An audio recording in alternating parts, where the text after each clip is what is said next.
back story of the Encantadas is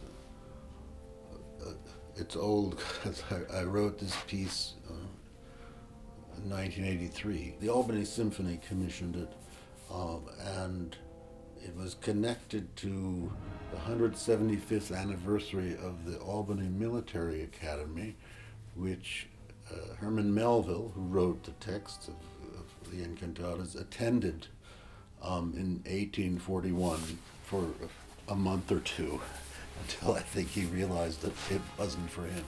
But he was one of their two or three most famous graduates. So that was the genesis of it.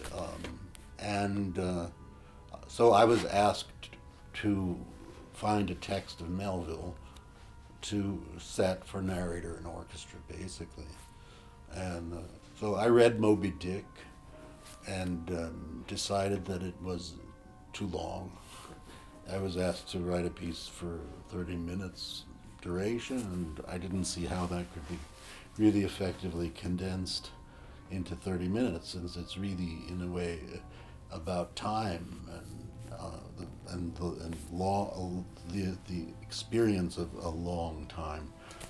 And so I found through a friend, I found these essays written by Herman Melville for a magazine in the mid 1800s,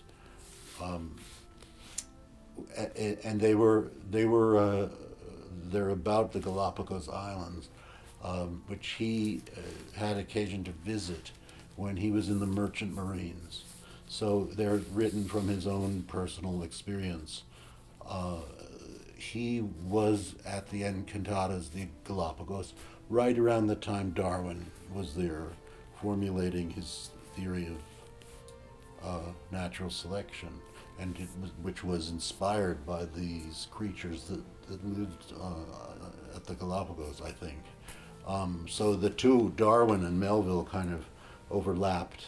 I took the texts with a librettist that I was working with at the time, and just pulled from this and from that the parts that were the most musically suggestive. Actually, all of it was musically suggestive, but again, it was very long, like not as long as Moby Dick, but I couldn't set all of it, so I had to pick and choose what to set. And so we kind of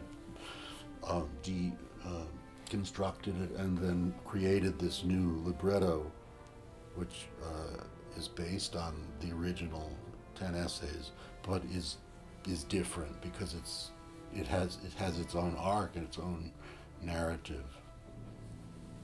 I love working with Nashville Symphony. We recorded my opera without words last year, which Nashville, Giancarlo and Nashville co-commissioned with the National Symphony.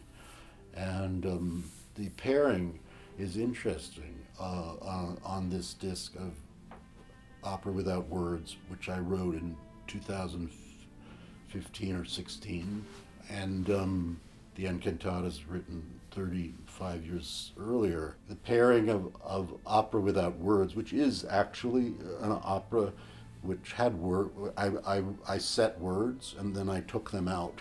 I put the words are set in the orchestra. Every instrument has something to say, but I took them out after I finished the piece.